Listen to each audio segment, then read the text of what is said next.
Paula Oyomo, and I welcome our viewers from Kenya and around the world. This program takes a global and exclusive look on issues affecting public interest in health, culture, economics, and politics. But first, let us look at our headlines.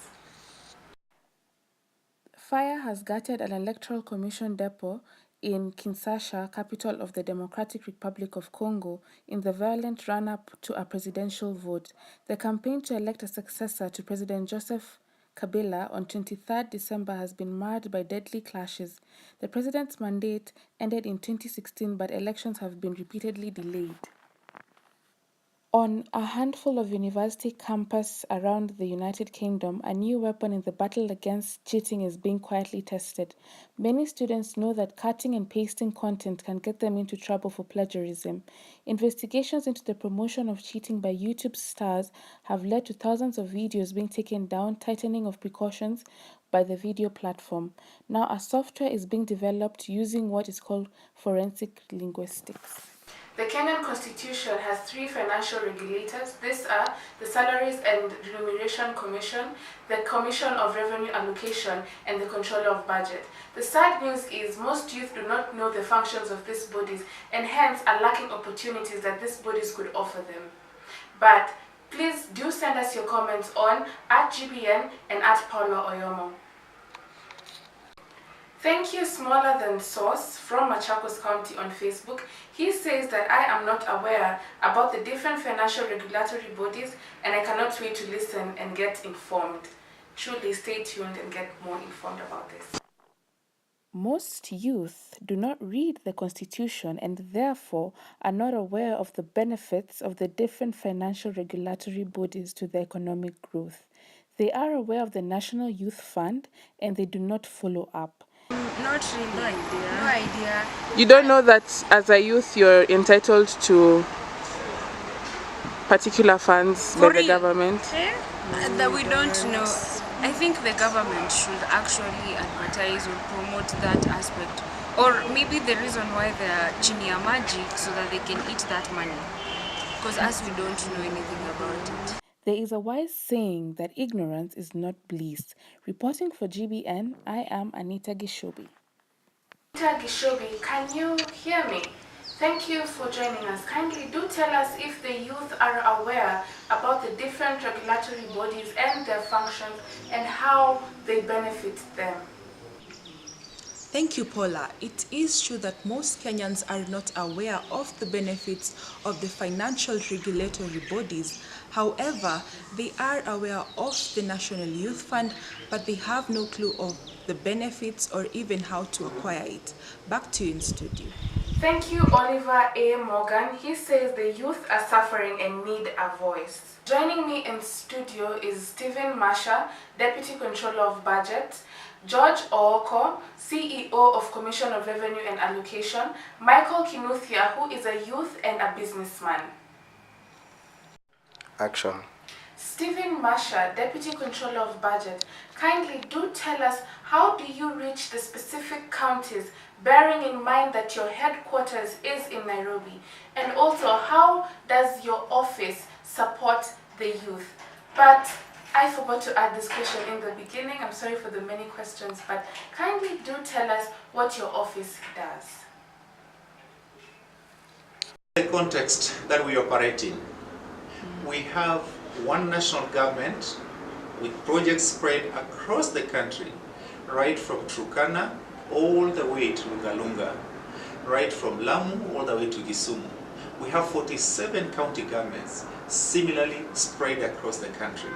So we will need, given the need for quarterly reports, every quarter you must produce reports. It will become very, very difficult for you to have an effective system of reporting if you're centralized.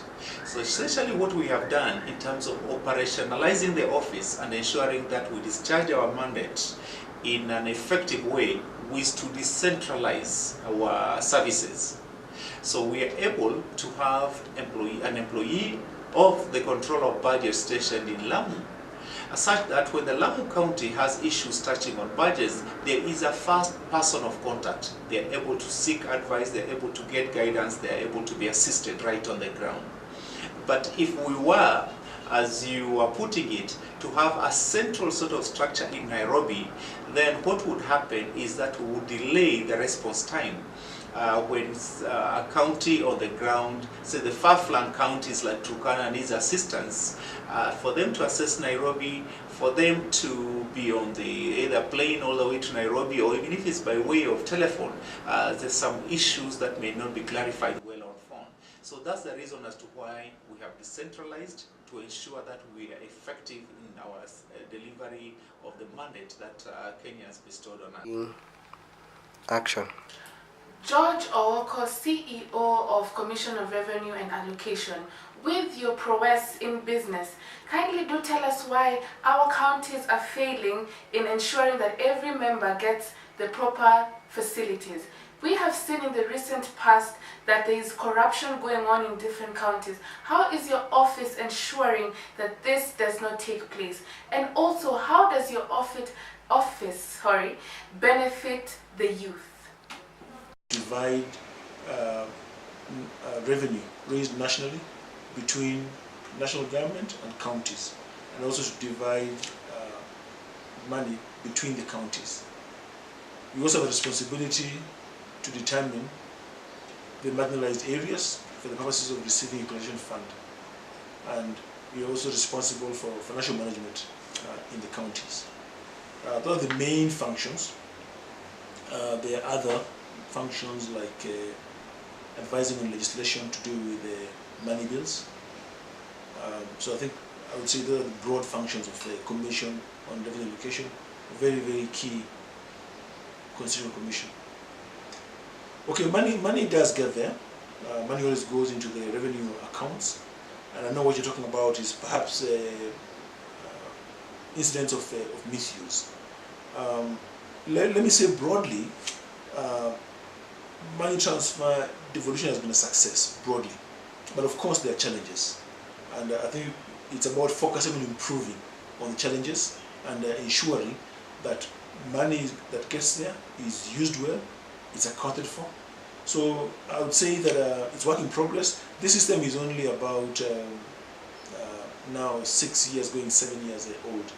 It's very, very young. But I've seen that with every passing year, we have seen improvements. We have seen improvements in the system. We have seen, of course, there will be a lot of sensation about specific incidents, and I cannot condone that, and we must not excuse that. However, I think it's good to look at it in context. And I think a test is to go to a county and ask the residents of that county, in their view, compared to 6 years ago and now, do they see an improvement? Are they better off? Are the devolution and the money in the counties? And when I ask this question, largely the answer is yes, that devolution is a good thing, the money that's gone to counties is a good thing, it has assisted them, they can see some progress. But we must work to seal all the loopholes to improve on ensuring every shilling goes to the right place and does the work of helping on an inch. Michael Kinuthia, you're a youth and also a businessman. Kindly do tell us the struggles you went through for you to reach that position, and if you feel the government supports the youth. Bearing in mind, we have very many facilities that are supposed to take care of our youth. I am a youth, I am a businessman. Being this platform, the government doesn't help me, doesn't assist me to grow my business, to assist me in any way. Wanjiru Ndungu on Facebook, she says, I agree with Michael Kinuthia that the youth need to be sensitized because they are not aware about the different facilities being offered by the government for their benefit. In my opinion, which is subject to debate, I feel that the youth need to stand up for themselves and begin to do their own research to better their lives. The government cannot come to your doorstep, knock at your doorstep and feed you what you need. You need to go out and do your research and find out means and ways to be able to sustain yourself. However, the government also needs to do advertisements and sensitize the youth on the different forums and the different facilities that they offer. I am your host, Paula Achieng Oyomo. Feel free to continue this discussion on our Twitter and Facebook handles @GBN and @Paula Oyomo. Thank you.